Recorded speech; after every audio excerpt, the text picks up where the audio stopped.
Very good afternoon students, I welcome you all on the जोरा IAS academy. मैं आप सभी का जोरा आईएएस में स्वागत करती हूँ। आज मैं लेकर आई हूँ आपके बहुत ही इंपॉर्टेंट टॉपिक जिसका नाम है, आज हम पढ़ेंगे diversion boundaries. Diversion boundaries, conversion boundaries हमने लेक्चर 7 में पढ़ा था कन्वर्जन बाउंड्रीज के बारे में। आज हम पढ़ेंगे डाइवर्जन प्लेट बाउंड्रीज के बारे में।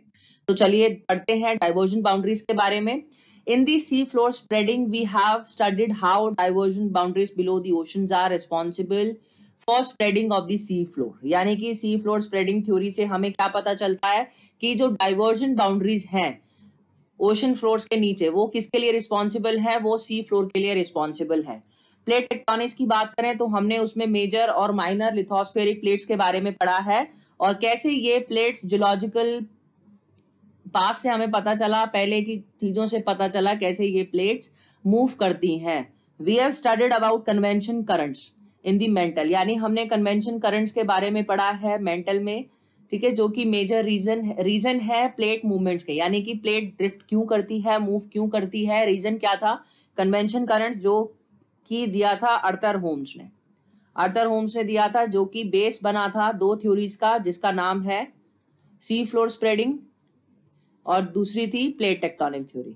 ठीक है, तो इसमें डाइवर्जेंस और convergence of lithospheric plate movement का हमने इसके बारे में पढ़ा था। अब हम बात करेंगे डाइवर्जन बाउंड्रीज के बारे में। डाइवर्जन बाउंड्रीज में the horizontal limbs of convention currents below the lithosphere drag the plates horizontally, यानी कि ये प्लेट्स को हॉरिजॉन्टली ड्रैग करती है। The falling limbs of convention currents create negative pressure on the lithosphere, यानी कि convention current negative pressure create करते हैं लिथोस्फेयर पे, और नेगेटिव प्रेशर जो है वो रिस्पॉन्सिबल होता है कन्वर्जन बाउंड्री की फॉर्मेशन में। The rising limbs on the other hand, it create positive pressure on the lithosphere, यानी कि ये पॉजिटिव प्रेशर क्रिएट करता है लिथोस्फेयर पे, और ये जो पॉजिटिव प्रेशर है क्रिएट्स अ डाइवर्जन बाउंड्री, यानी कि ये positive pressure divergent boundary create करता है। डाइवर्जेंस यानी divergent boundary, it is responsible for evolution and creation of new seas, यानी कि ये न्यू सीज की फॉर्मेशन में और ओशंस की फॉर्मेशन के लिए इंपॉर्टेंट है। जैसे कन्वर्जन बाउंड्रीज रिस्पॉन्सिबल है फोल्ड माउंटेन्स के लिए, तो ऐसे ही सीज यानी जो समुद्र बनते हैं, समुद्र की जो विड्थ है, लेंथ है, इंक्रीज होती है। रीजन क्या है? Diversion boundaries. ठीक है, तो ये बहुत ही ज्यादा इंपॉर्टेंट है। अब हम बात करेंगे एवोल्यूशन के बारे में। Rift valleys, rift lake, sea oceans. So the formation of atmosphere and ocean took millions of years, यानी कि एटमॉस्फेयर और ओशंस को बनने में बहुत साल लग गए थे। And they were form due to continuous degassing of the earth interior. और ये किसके लिए, ये कैसे बने थे, कैसे फॉर्म हुए थे? कंटिन्यूअस डीगैसिंग की वजह से अर्थ इंटीरियर की। After the earth surface temperature came down below the boiling point of water and rain began to fall, यानी कि अर्थ सरफेस जो है वो नीचे चला गया, टेम्परेचर जो है केम डाउन यानी ठंडा हो गया था, और बॉइलिंग पॉइंट ऑफ वाटर से भी कम चला गया था, और इससे रेनफॉल स्टार्ट हो गई। Water begin to accumulate in the hollows and basins, यानी कि पानी जो है वो एक्यूमुलेट होने लग गया बेसिन्स और हैलोज में, यानी जो डिप्रेशन हैं, गड्ढे हैं, वो भरने लग गए, जिससे क्या हुआ? अर्ली वाटर बॉडीज बननी स्टार्ट हो गई। ठीक है, तो ये जानना बहुत ज्यादा इंपॉर्टेंट है कि सरफेस टेम्परेचर के गिरने से, यानी कम होने से, boiling point below the boiling point of water, यानी कि बॉइलिंग पॉइंट पानी का कितना होता है? 100 डिग्री सेल्सियस। ठीक है, 100 डिग्री सेल्सियस से ऊपर पानी बॉईल होना स्टार्ट हो जाता है, तो इससे थोड़ा सा कम पानी टेम्परेचर कम हो गया था, जिससे क्या हो गया? रेनफॉल होनी स्टार्ट हो गई, और इससे वाटर बॉडीज बन गई। वाटर बॉडीज ने फॉर्म ली सीज और ओशंस का। The process of formation of new seas, it begins with the formation of divergent boundary, यानी जो फॉर्मेशन है न्यू सी का वो बनता है फॉर्मेशन ऑफ डाइवर्जन बाउंड्री से। New lithosphere is created at the diversion boundaries, यानी न्यू लिथोस्फेयर बनती है डाइवर्जन बाउंड्री पे। ओल्ड लिथोस्फेयर डिस्ट्रॉय हो जाती है और ये बनती है कन्वर्जन बाउंड्री पे। ये हमारे सामने डायग्राम है। अपरैपिंग क्रस्टल कॉन्टिनेंटल क्रस्ट है और ये लिथोस्फेरिक क्रस्ट है। रिफ्ट वैली आप देख सकते हो, ये रिफ्ट वैली है, नीचे ऊपर से मैग्मा बाहर आ रहा है। फिर हम बात करेंगे लीनियर सी की। Linear sea, this is the linear sea, ऊपर पानी। अब आप यहां से देखोगे मिड ओशनिक रिज है, ये आपके सामने रिफ्ट है और ओशनिक क्रस्ट, ये दोनों एक जगह से दोनों मूव कर रही हैं अलग अलग डायरेक्शन में। बेसिक टर्म्स की बात करें तो अपरैपिंग का मतलब क्या है? Broad elevated area of earth surface, यानी कि ये ब्रॉड एलिवेटेड एरिया है अर्थ सरफेस का। प्लूम क्या है? अ कॉलम ऑफ मैग्मा, यानी कि ये मैग्मा का कॉलम है, जो कि कन्वेंशन करंट्स की वजह से इंक्रीज होता है, राइज करता है। रिफ्ट वैली की बात करें तो ये लीनियर शेप्ड लोलैंड है, यानी कि ग्राबन, जिसको हम ग्राबन बोलते हैं। जो अपलैंड एरिया होता है उसको हॉर्स बोलते हैं, और जो डिप्रेशन एरिया होता है उसको ग्राबन के नाम से जाना जाता है। सेवरल हाईलैंड्स और mountain ranges created by action of geological rift और फॉल्ट। फिर हम बात करेंगे सबसे पहले अपरैपिंग यानी फोल्ड जोन की। Rising limbs of convection currents, it create a plume that tries to escape to the surface by upwrapping the lithosphere, dooming the lithosphere upward। यानी कि क्या होता है, जैसे मान लीजिए ये एक मैग्मा है, ठीक है, कन्वेंशन करंट्स की वजह से प्लूम बाहर आ गया, ठीक है। अब इससे क्या होगा, during upwarping a series of faults are created, यानी कि फॉल्ट क्रिएट हो गए, अर्थक्वेक आ गया, ठीक है। नॉर्मल और थ्रस्ट फॉल्ट क्रिएट होंगे, जिसको हम रिवर्स फॉल्ट के नाम से भी जानते हैं। ये अपरैपिंग में स्टार्ट हो जाते हैं, इसकी वजह से डाइवर्जेंस होनी स्टार्ट हो जाती है। डाइवर्जन मतलब दोनों प्लेट्स अलग अलग डायरेक्शन में जाएंगी, इसलिए अर्थ सरफेस पे फॉल्टिंग प्रेशर की वजह से, फॉल्टिंग की वजह से डाइवर्जेंस स्टार्ट हो गया। फिर हम बात करेंगे रिफ्ट वैली फॉर्मेशन की। रिफ्ट वैली फॉर्मेशन में क्या होता है, faulting due to divergence it creates extensive rift system, यानी कि डाइवर्जेंस की वजह से एक्सटेंसिव रिफ्ट सिस्टम देखने को मिला है, जिसमें फॉल्ट जोन और रिफ्ट वैली आते हैं। Lithosphere is subject to horizontal extension force, यानी कि लिथोस्फेयर है, lithosphere is famous for the horizontal extension force. ये स्ट्रेस होता है, जिसकी वजह से ये जो क्रस्ट है ये थिन हो जाती है, and the crust above Yellowstone hotspot is thinning because of mantle plume, यानी कि जो क्रस्ट है ऊपर की वो थिन हो गई है मेंटल प्लूम की वजह से। ये rupture, it will rupture leading to the formation of drift valley, यानी कि इससे क्या होगा, रैप्चर की वजह से लिफ्ट वैली फॉर्म हो जाएगी। और ये जो प्रोसेस है, it is accompanied by surface manifestation along rift valley in the form of volcanism and seismic activity. यानी ये जो प्रोसेस है, it is accompanied by surface manifestation, यानी सरफेस मैनिफेस्टेशन से अकम्पनीड करता है along the rift valley in the form of volcanism and seismic activity, ठीक है। रिफ्ट वैली और ये वोल्केनिज्म और सेस्मिक एक्टिविटी का फॉर्म है। रिफ्ट जो है वो इनिशियल स्टेज है कॉन्टिनेंटल ब्रेकअप का, और अगर ये सक्सेसफुल हो जाती है, इससे न्यू ओशन बेसिन फॉर्म होते हैं। An example of a place on earth where this has happened is the South Atlantic Ocean, यानी कि ये एक एग्जाम्पल, इसका सबसे अच्छा एग्जाम्पल है वो है साउथ अटलांटिक ओशन का, जो कि किससे बनती है, it resulted from the breakup of south America and Africa, यानी कि ये साउथ अमेरिका और अफ्रीका के ब्रेकअप से बनती है 138 million years ago. East African rift की बात करें तो इसको एक एक्टिव टाइप ऑफ रिफ्ट के नाम से जाना जाता है। इस रिफ्ट के अलावा the rise of large mantle plume is doming the lithosphere upward, यानी कि मेंटल प्लूम बाहर की तरफ आता है, ठीक है, और इसको हम कॉजिंग इट टू वीकन, जिसको हम इथोपियन हाईलैंड के नाम से जानते हैं। रिफ्टिंग जो है वो आफर रीजन यानी नॉर्दर्न इथोपिया के आफर रीजन से स्टार्ट हो जाती है लगभग 30 मिलियन साल पहले, and it propagated southwards towards Zimbabwe.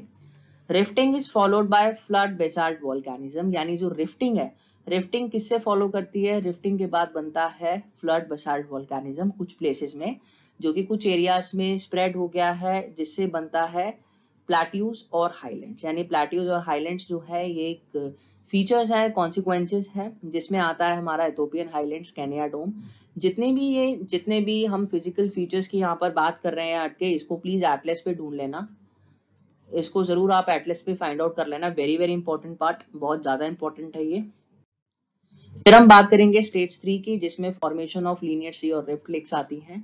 Rift lakes deepens due to further divergence and make way for ocean water, यानी कि रिफ्ट वैली और डीप हो जाती हैं, फर्दर डाइवर्जेंस की वजह से क्या होता है, वो ओशन वाटर का वे बन जाता है। रिफ्ट वैली जो है वो डीपर बन जाती है, कॉन्टिनेंट्स के अंदर रेन वाटर एक्यूमुलेट होते रहते हैं, जिससे बनती है rift valley.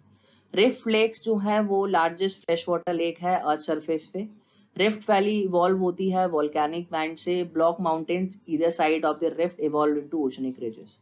Successive volcanism and C floor spreading create spreading sites, यानी कि जो वोल्केनोज एक के बाद एक वोल्केनोज होते हैं, सी फ्लोर स्प्रेडिंग है, वो क्या है, it is like a spreading sites, जहां पर नई क्रस्ट बनती है, नई क्रस्ट फॉर्म होती है। डाइवर्जन बाउंड्रीज को कंस्ट्रक्टिव एज के नाम से जाना जाता है। ओशनिक क्रस्ट जो है वो start to replace continental crust, यानी ओशनिक क्रस्ट जो है वो कॉन्टिनेंटल क्रस्ट को रिप्लेस कर देती है, और इस स्टेज को बोलते हैं फॉर्मेशन ऑफ लीनियर सीज, जिसका एग्जांपल है रेड सी। स्टेज 4 की बात करें, linear sea transforms into ocean, यानी लीनियर सी जो है वो ओशन में ट्रांसफॉर्म हो जाते हैं। The intense outpouring of basaltic मामा एसेंशिएट सी फ्लोर स्प्रेडिंग, यानी कि बसाल्टिक मैग्मा जो है वो सी फ्लोर स्प्रेडिंग को शो करता है और ओशनिक क्रस्ट को फॉर्म करता है। ओशनिक क्रस्ट जो है वो कॉन्टिनेंटल क्रस्ट को रिप्लेस कर देता है और एक ओशन फॉर्म हो जाता है। क्रस्ट फॉर्मेशन की बात करें मिड ओशनिक रिज की, डाइवर्जन बाउंड्री जो है वो कंपनसेट होती है क्रस्ट डिस्ट्रक्शन से, यानी क्रस्टल शॉर्टनिंग से। कन्वर्जन बाउंड्री की डिस्ट्रक्टिव है, जिसको बोला जाता है this is how continents and oceans get transform. इसकी वजह से कैसे कॉन्टिनेंट्स और ओशंस ट्रांसफॉर्म हो जाते हैं। रिफ्ट वैली लेक्स की बात करें तो रिफ्ट वैली जो है कैसे बनती है, it's a result of subsidence, यानी ये सब्सिडेंस का रिजल्ट है जो कि fault movement of fault with in a rift zone के फॉल्ट की मूवमेंट से बनता है, जो कि एक्सटेंशन टेक्टोनिक एरिया होता है। Very very important to know this. Lake आप देख सकते हो, लेक जॉर्ज रिफ्ट वैली, ठीक है, ग्रीनवेल कॉन्टिनेंट रिफ्टिंग जो कि लगभग 650 मिलियन ईयर्स पुरानी है। They are often found within rift valley, यानी कि ये रिफ्ट वैली के अंदर देखी गई है और ये डीप भी हो सकती है, ठीक है। रिफ्ट वैली, इसका सबसे क्लासिक एग्जांपल है अफ्रीकन रिफ्ट वैली। अफ्रीका में रिफ्ट वैली है ना, वेरी वेरी इंपॉर्टेंट वन। इसको एटलस पे प्लीज लोकेट कर लेना, एटलस पे इसकी लोकेशन आपको पता होनी चाहिए। ज्योग्राफिकल पॉइंट ऑफ व्यू से it is very important. Rift lakes जो है it is bound by large steep cliffs along the fault margins, यानी कि फॉल्ट मार्जिन्स पे ये लार्ज स्टीप क्लिफ्स है जो देखे गए हैं। Many of the world's largest lakes are located in rift valley, यानी कि बहुत बड़ी संसार की बड़ी बड़ी लेक्स जो है वो रिफ्ट वैली के आसपास लोकेटेड है। लेक बेकल की बात करें तो साइबेरिया में है, जो कि एक्टिव रिफ्ट वैली में देखी गई है। डीपेस्ट लेक है वर्ल्ड की, डीपेस्ट पॉइंट जो है वो 1642 मीटर्स नीचे है सरफेस के। It is also the largest fresh water lake in the world, यानी कि ये सबसे लार्जेस्ट फ्रेश वाटर लेक है वर्ल्ड की, जिसमें 20% अनफ्रोजन सरफेस फ्रेश वाटर है।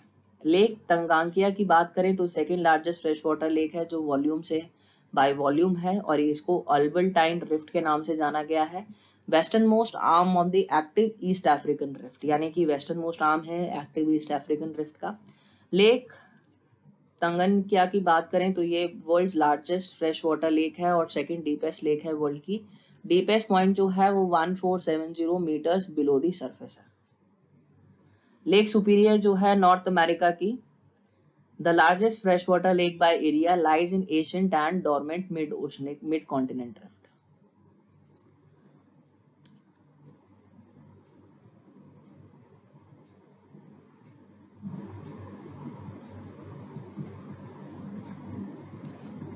Lake superior in North America largest fresh water lake है एरिया से, और ये एशियंट और डोरमेंट मिड कॉन्टिनेंट रिफ्ट में देखी गई है।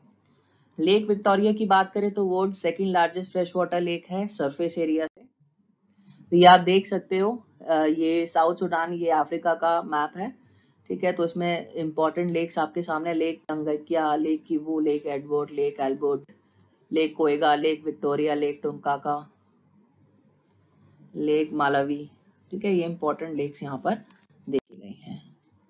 ग्रेट रिफ्ट वैली की बात करें तो ग्रेट रिफ्ट वैली जो है it's a geographical feature running north to south for around 6400 kilometre from northern Syria to central Mozambique in East Africa, जो कि चलती है। इसकी लोकेशन याद करनी बहुत ही इंपॉर्टेंट है। नॉर्दर्न सीरिया से ये शुरू हो रही है और ये मोजाम्बिक से स्टार्ट हो रही है। नॉर्दर्न मोस्ट पार्ट जो है रिफ्ट का वो बेका वैली बनाता है लेबनन में। फर्दर साउथ की बात करें जो वैली है वो जॉर्डन सी का, जॉर्डन रिवर जो है is the home of Jordan river, जो कि which continue south through the Jordan valley into the dead sea और Israeli Jordan border. Dead sea से बात करें, डेड सी के साउथवर्ड की बात करें, जो रिफ्ट है वो गल्फ ऑफ अकाबा और रेड सी ने ऑक्यूपाई किया हुआ है। अफार ट्रायंगल ऑफ इथियोपिया और एरिट्रिया की बात करें तो ये ट्रिपल जंक्शन की लोकेशन है। The gulf of Aden is an eastward continuation of the rift, यानी कि गल्फ ऑफ एडन जो है वो रिफ्ट का ईस्टवर्ड कंटिन्यूएशन है, और इस पॉइंट से the rift extend south eastward as part of mid oceanic ridge of Indian Ocean. South west direction की बात करें तो फॉल्ट जो है वो ग्रेट रिफ्ट वैली से कंटिन्यू होता है, जो कि इथियोपियन हाईलैंड को दो पार्ट में बांटता है। ईस्टर्न अफ्रीका की बात करें तो वैली को डिवाइड किया गया है। The valley divides into eastern rift and western rift. Western rift को एल्बर्टाइन रिफ्ट के नाम से बोला गया है, जिसके अंदर बहुत सारी डीपेस्ट लेक्स देखी गई हैं वर्ल्ड की। ठीक है, आप देख सकते हो।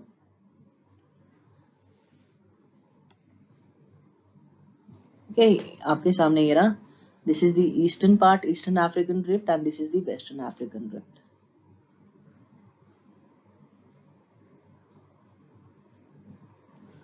Very very important, the diagram is very important. East African rift की बात करें, इसको ग्रिगारी रिफ्ट के नाम से भी जाना गया है, जिसके अंदर इथोपियन रिफ्ट आती है, जो कि ईस्टवर्ड चल रही है अफर ट्रिपल जंक्शन से, जो कंटिन्यू होती साउथ से कैनिया रिफ्ट वैली से। वेस्टर्न रिफ्ट वैली में एल्बर्टाइन रिफ्ट इंक्लूड होती है, साउथ में वैली ऑफ लेक मलावी आती है। To the north of Afar triple junctions the rift follows one of the two path, यानी रिफ्ट जो है वो पाथ फॉलो करती है, या तो west to Red Sea rift से जाएगी या फिर एडन रिज के एज से होकर जाएगी। EAR ईस्ट अफ्रीकन रिफ्ट की बात करें तो ये Ethiopia, Kenya, Uganda, Rwanda, Burundi, Zambia, Tanzania, Malawi, Mozambique से होकर निकलती है। रिफ्टिंग से पहले कॉन्टिनेंटल फ्लड बसाल्ट इरप्ट हुआ था सरफेस पे, और अपलिफ्टमेंट हुई थी इथोपिया, सोमालिया और ईस्ट अफ्रीकन प्लेट्यू की जो हुआ था। ब्रेकिंग अप ऑफ अफ्रीका, यानी अफ्रीका का ब्रेकअप देखा गया है। ईस्ट अफ्रीकन रिफ्ट जो है वो एक एक्टिव कॉन्टिनेंटल रिफ्ट जोन है ईस्ट अफ्रीका में। EAR began developing around the onset of Miocene, यानी कि मियोसीन के ऑनसेट पर 22 से 25 मिलियन साल पहले देखा गया है। पास्ट में it was considered to be a part of larger great rift valley, यानी कि पास्ट में ये पार्ट है ग्रेट रिफ्ट वैली का। EAR subjected to different stages of rifting along its length. South की बात करें तो रिफ्ट जो है वो यंग है, एक्सटेंशंस रेट लो है, फॉल्टिंग जो है वो लार्ज एरिया में हुई है, वोल्केनिज्म और सेस्मिसिटी एक दूसरे से रिलेटेड है बट लिमिटेड देखा गया है। अफार रीजन की बात करें तो एंटायर रिफ्ट वैली जो है वो वोल्केनिक रॉक से कवर्ड है। This suggest that in this area the lithosphere has thinned almost two the point of complete breakup, यानी कि लिथोस्फेयर से पता चलता है, लिथोस्फेयर की थिनिंग से पता चलता है कि यहाँ पर कंप्लीट ब्रेक ऑफ स्टार्ट हो गया है। The rift is a narrow zone. What is this rift? Rift जो है एक नैरो जोन है, जो कि डेवलपिंग डाइवर्जन प्लेट बाउंड्री में देखा गया है, जहां पर अफ्रीकन प्लेट जो है वो दो टेक्टोनिक प्लेट्स में बट गई है। पहली जिसको सोमाली प्लेट और नूबियन प्लेट के नाम से जानते हैं, और जो कि 6 to 7 मिलीमीटर एनुअली रेट पर घट रही है। एज एक्सटेंशन कॉन्टिन्यूज, यानी कि एक्सटेंशन कॉन्टिन्यू होता है, लिथोस्फेरिक रप्चर होता है 10 मिलियन साल में, ठीक है, और स्मॉलिन प्लेट जो है ब्रेक ऑफ हो जाती है और न्यू ओशनिक बेसिन फॉर्म होने स्टार्ट हो जाते हैं। वोल्केनिज्म और seismicity along east African rift valley, यानी वोल्केनिज्म और सेस्मिसिटी की बात करते हैं ईस्ट रिफ्ट वैली के साइड में। ईस्ट अफ्रीकन रिफ्ट जोन में बहुत ही एक्टिव और डॉर्मेंट वोल्केनोज हैं। एक्टिव, डॉर्मेंट, एक्सटिंक्ट, तीन तरीके के वोल्केनोज होते हैं जो हम डिटेल में पढ़ेंगे अपने नेक्स्ट क्लासेस में, जब हम वोल्केनोज को डिटेल में पढ़ेंगे। Active, dormant, extinct. एक्टिव ये on the basis of their frequency, ठीक है। एक्टिव यानी बहुत जल्दी जल्दी ज्वालामुखी फटते हैं, डॉर्मेंट में एक इंटरवल पे, ज्यादा ना बहुत ज्यादा टाइम, ना बहुत जल्दी फटते हैं ना बहुत लेट फटते हैं। एक्सटिंक्ट में पहले ज्वालामुखी इरप्ट हुआ करते थे, वोल्केनो से इरप्ट हुआ करते थे, बट अब नहीं होते। माउंट किलिमांजारो की बात करें तो इनकी it has 3 volcanic cones, is a dormant stratovolcano, ये डॉर्मेंट स्ट्रैटोवोल्केनो है तंजानिया में। माउंट केनिया जो है वो एक एक्सटेंट स्ट्रैटोवोल्केनो है। Most of these mountain lie outside of the rift valley, यानी बहुत सारे माउंटेन जो है वो रिफ्ट वैली के बाहर देखे गए हैं। EAR created them. EAR जो है वो largest sensibly active rift system है। द मेजॉरिटी ऑफ अर्थक्वेक, यानी जो अर्थक्वेक है वो कहाँ पर देखा गया, वो अफार डिप्रेशन में देखा गया है, जो कि लार्जेस्ट अर्थक्वेक है, टिपिकली अकरिंग अलोंग और मेजर और near major waterfalls. So we are done with this topic, very very important one. आज के टॉपिक में हमने डाइवर्जन प्लेट बाउंड्रीज के बारे में पढ़ा, ठीक है। हमारा कन्वर्जेंट और डाइवर्जन प्लेट बाउंड्रीज कंप्लीट हो गया है। तो ऐसे ही हमारे साथ जुड़े रहिएगा, और जोरा IAS के YouTube चैनल को सब्सक्राइब करना मत भूलिएगा, वेरी वेरी इंपॉर्टेंट वन। इससे हमारी जितनी भी सीरीज हैं और लेक्चर्स हैं वो आप देख सकते हैं हमारे YouTube चैनल पे सब्सक्राइब कर, ठीक है। तो ये आपको जानना बहुत ही ज़्यादा इम्पोर्टेंट है।